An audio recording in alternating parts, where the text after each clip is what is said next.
for the high time, show time that I will unleash the power, the magnetic power of Sister Carla. In the meantime, let me call up Brother Miguel Lorne, one of our stalwart members of the Black movement, the Rastafari movement, that have over the years kept the flame burning, keeping the black flag high, lifting the self-esteem of a lot of our youths that sometimes, as the sister earlier said, if you're black, you feel like you're not wanted. Well, we are here to show you that we are the world's first people, and we are the people who gave civilization to the world. The Greeks were rated as the first civilized European nation, were taught by us. We built them their first university in Spain, the University of Salamanca, built by us. Blessed Lord. Brother Miguel. Give thanks, brothers and sisters. I don't want us to take a book lightly. We made the first paper, the Africans, and we made it with the reeds. The reeds look something like this, but a little broader leaf. The reeds that grow on the banks of the river Nile. And we would literally patch it together and make the paper which we make the scrolls. We also use the reeds because some of them grow very tall, and we made boats. And from those reeds, we made the type of boats that sailed from Africa to the Caribbean. As recent as 1971, a Norwegian navigator, upon reading that these reed boats sailed the Atlantic, he went, had one made in 1971, and sailed from Morocco, North Africa, to Barbados, to confirm how we used to do it. But with regarding the book, brothers and sisters, we made those scrolls, we made those books. And the books are symbols of your level of civilization. Let me give you an idea. There's a book written by Professor Edward Ullendorf. The book is named The Ethiopians. And in 1985, Professor Ullendorf, the book had first come out printed by Oxford University Press. In 1985, Professor Ullendorf instructed Oxford University Press to transfer the rights of that book to my company, Head Start Printing and Publishing Company. And it is almost like Oxford pretend they didn't hear him. For 1 year, we got no correspondence from Oxford. We wrote letters to them, they didn't even bother to reply to us.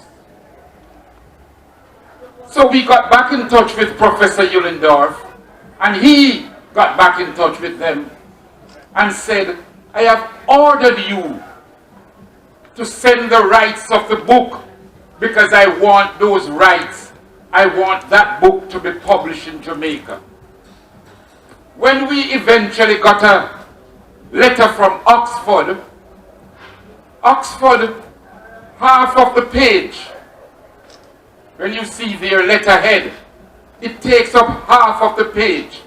And on top of that page it says, Oxford University Press, publishers for the world. That's what they have on their letterhead. So they thought it a disrespect, an affront, that they are now being instructed to send a book, the rights of that book, to Jamaica. Books don't move from England to Jamaica. Books don't move from Oxford to Head Start. Books don't move from Publishers for the World to Rastafari. That never happened before. It's usually the other way around. That writers and publishers here feel that they have become somebody when they send that book to be published by Oxford. So Oxford took it as an insult for the professor to telling them to send that rights to us. Eventually, brothers and sisters, when Professor Ullendorf threatened legal action, then Oxford sent the rights to us. And I give you that example to let you understand the importance of books, the importance of the publishing world. So tonight, again we see a book moving from the United States to Jamaica. Brothers and sisters, we have told them over and over, it is not sun, sea, and sand that let people come to Jamaica. Many other countries have sun, sea, and sand. It is the people, first of all. It is the culture. It is the vibrations. It is the ancestor spirit that has produced some of the greatest minds this world has ever seen, that has come out of this land, that causes people to come here. And that is what we want them to respect. Kingston has more heritage site than any other part of Jamaica. Yet they deliberately exclude Kingston and chat foolishness about the violence. When I spoke to some people from the US Embassy, I said, how come you could put out an advisory telling people not to go to Arnett Gardens, not to go to Trenchtown, not to go to Tivoli, not to go to downtown? What madness is that? And they give me all sort of fool excuse that the advisory won't stop people. They themselves say to me, almost every time they bring the visitors up to Bob Marley Museum, the same people say to them, alright, having seen the museum, we would now like to go down to Trenchtown, because that's where it come from. Look how much things they could see down Trenchtown. Look at the Ambassador Theatre. Our government hasn't developed it. And that was the theatre where so much of our greats first performed. You can imagine when you go to Detroit, when you go to Motown, in that basement where Berry Gordy started, and you see the same piano that the Jackson 5, Smokey Robinson and Miracles, the Manhattans, Diana Ross and the Supremes, where they all started. That is gold. You feel like you're walking on holy ground. That is what Ambassador Theatre represents. But our government, in collusion with those people, don't develop the things that will empower the people of these communities. And therefore let when visitors come. It's a deliberate strategy. We have no violence going on here. A few little things that take place, we can control and contain that. You could easily in Kingston have a Marcus Garvey tour. The shrine is up at the Heroes Park. Liberty Hall is down by King Street. In 1923, for a black man to own property on King Street, you know what that was like? And if you go a little further on Wildman Street, you have Success Club, which was where the Honorable Marcus Garvey, UNIA, used to meet. And if you go around the corner a little more, you have 30 Charles Street, where his first wife, Amy Ashwood Garvey, used to live on 30 Charles Street. And if you go up to Mountain View on Jakes Road, you see the house where the Honorable Marcus Garvey lived with his Amy Jakes Garvey and their two sons. The house is still there. I have written to them over and over to make it a heritage site, a monument to be put up there, but they don't do that. Because many may not realize that Amy Jake's father also came from Haiti. And when we come on to the people of Haiti, brothers and sisters, we must always give them thanks. So I want to give another round of applause to Sister Martha for blessing us here today. It's not ordinary what they go through to say, help us.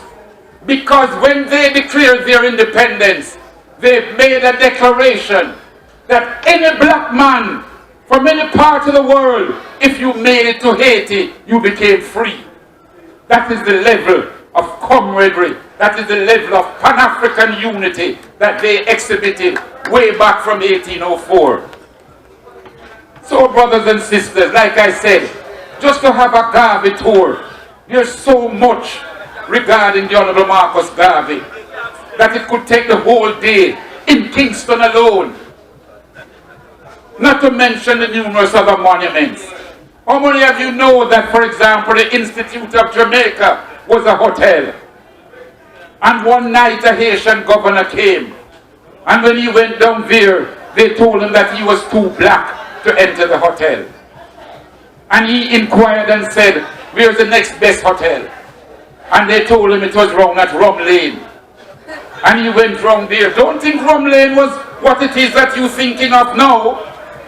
It was a posh area. And when he went round by Rum Lane, he asked the person, who is the owner? And they called the owner. And he said to the owner, what is the price for this hotel?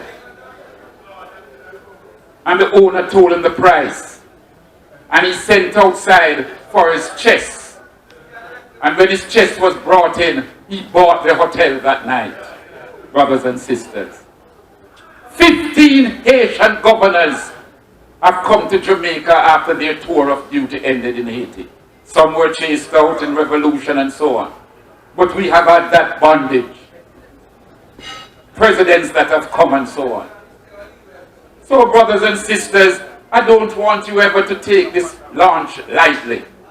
That here it is, that Sister Carla is making history by moving that book from America to Jamaica.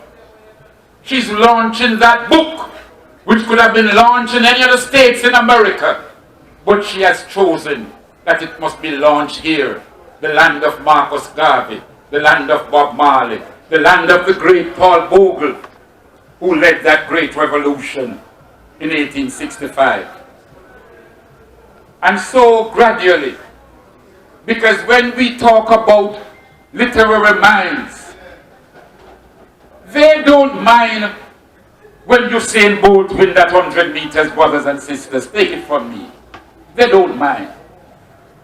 But you see, when you beat them at chess, you see when you show off our literary knowledge,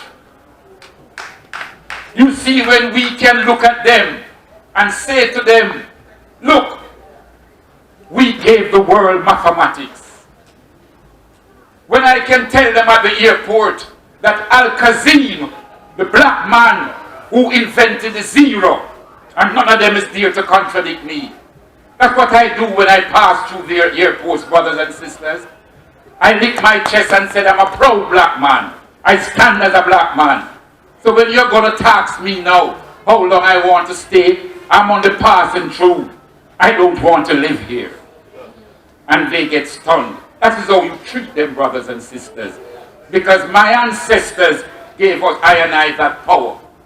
And as we join with genuine black people all over the world, and the respect that they have for the minds of us here, it's not ordinary. So I want to see this night as a coming together, as a great convocation of our thinking. Those who don't get the book now, you know I have a bookshop around by 75 East Street. We'll have some copies of the books there you can buy later on. And you read the book. And we have numerous other books there that we want our black people to read. Endless reading. We want our children to read. We want our children to walk with that power, with that majesty. And the only way they can walk like that is when they have the knowledge.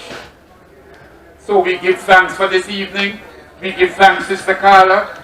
So many of the brothers and sisters have serenaded you. So many have shown their love and their blessings upon you. But we know that this is only the beginning. And we know that there are many others in many parts of the world who want their books to be launched here. We have now started a trade. We have had books sent to us from Kenya. We have had books sent to us from Canada.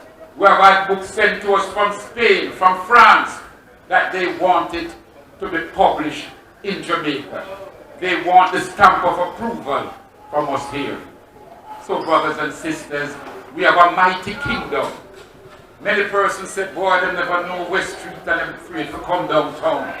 But those are the people that we don't want here in anything, brothers and sisters. You know, because if you have such prejudicial and outlandish mind, then you better stay where you are. And if you want to go to Grace Jones' activity, the gimmicks, that's what Grace Jones represents, gimmicks. And you don't come to serious, cultural, vibrational, powerful events, then so be it. But we will continue the work. We'll give thanks to the brother for welcoming us. We give thanks to the people for making this happen. And we know that gradually more and more, that when it comes on, that's the only time Jamaica will reach that standard. When we have all these things. You can have a music, we have a Garvey tour, you can have a musical tour. You have, when I carry people to Trenchtown and show them 1st Street, 2nd Street, 3rd Street, they said to me, really? So when Bob sing the song, it's so, one lady said, I thought it was just numbers Bob make up. I said, no, it goes right up to 13th Street. Look how much places we have.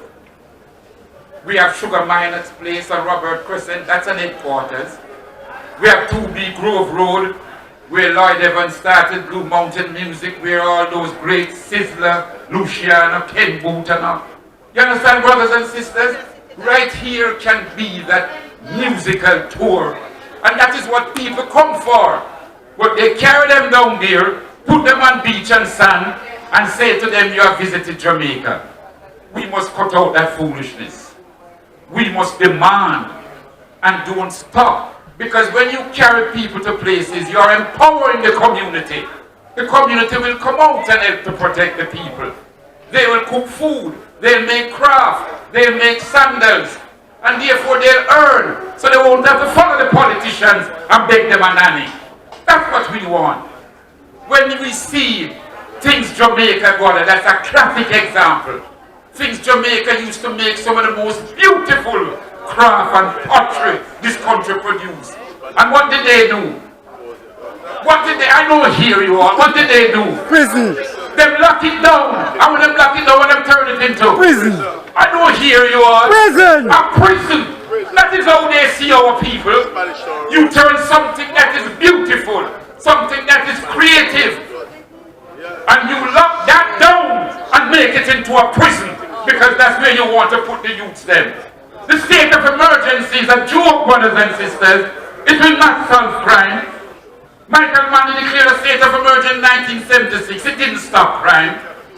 At that time, the people stoned the American embassy in 1976. Stoned it. We are too quiet now. The American embassy put up sodomite sign and we didn't stone it. In 76, the people stoned it. And 2 policemen who were guarding it were shot and killed. A different type of people then. And it looked away, so Michael said, we have to declare a state of emergency. And they did all sorts of state of, in 2010, look what they did. That didn't solve the problem. And so they come back again because that's your mentality.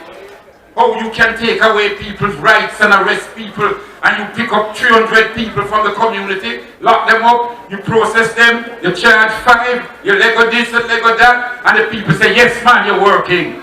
The rubbish brothers is just part of the political gimmickry.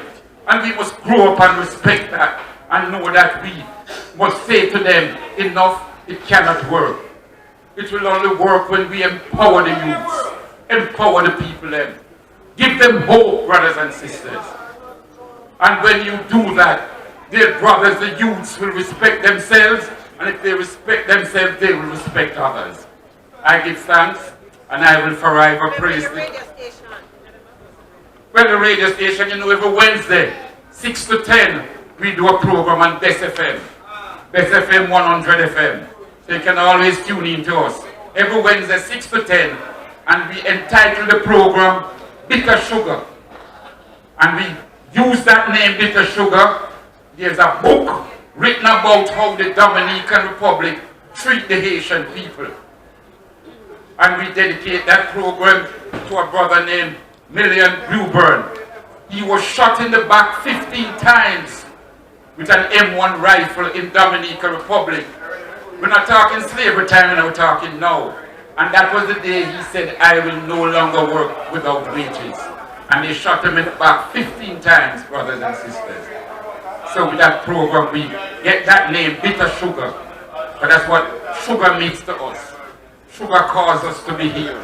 Sugar caused many of our brothers and sisters to die along the Middle Passage, on the plantations, and so on. Not to mention the health factor. Them late when the ministry is now talking that they must drink less sugar. No. We were already knew that the sugar is dangerous for our health. It is harmful.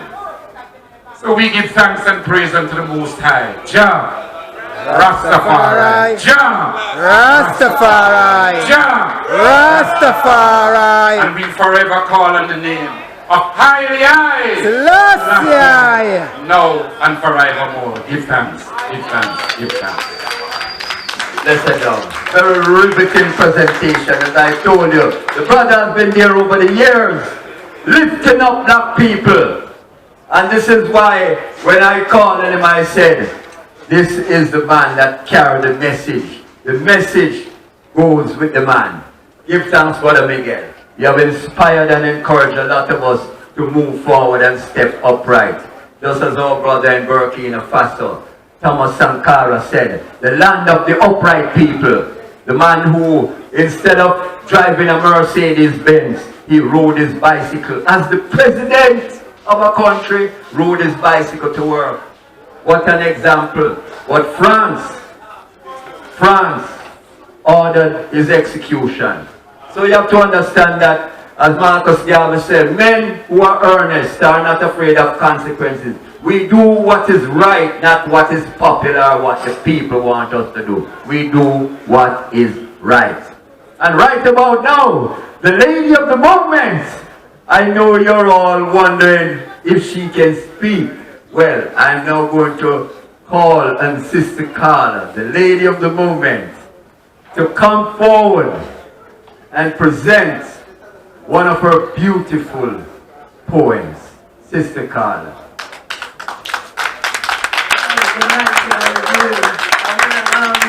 I want to say thank everybody for coming out and embracing me here with my new book. Soon be a movie. I'm so excited about that. But I have some poetry. I'm also a poet. And the poem that I'm going to spit to you tonight is called Streetwalker. And I got the idea of Streetwalker. I was looking at an episode on HBO one time. And I seen a young lady, they was prostituting on the streets in New York. And she was telling them that she was tired. She was tired. So her name was Brandy, I'll never forget. And I got the idea for that poem. And it goes like this. Once upon a time I encountered a very beautiful girl with deep dark eyes, coal black hair, with strings of long curls. A mother by day, a streetwalker by night. I seen her whole life unravel through her eyesight. She didn't know I was that angel that God sent. When I spoke his name, on her way she went. Right then and there, I felt some of her hurt. Dear God, she don't know what her life is really worth. Shaking her ass non-stop, trying to make a quick dollar to make it to the top.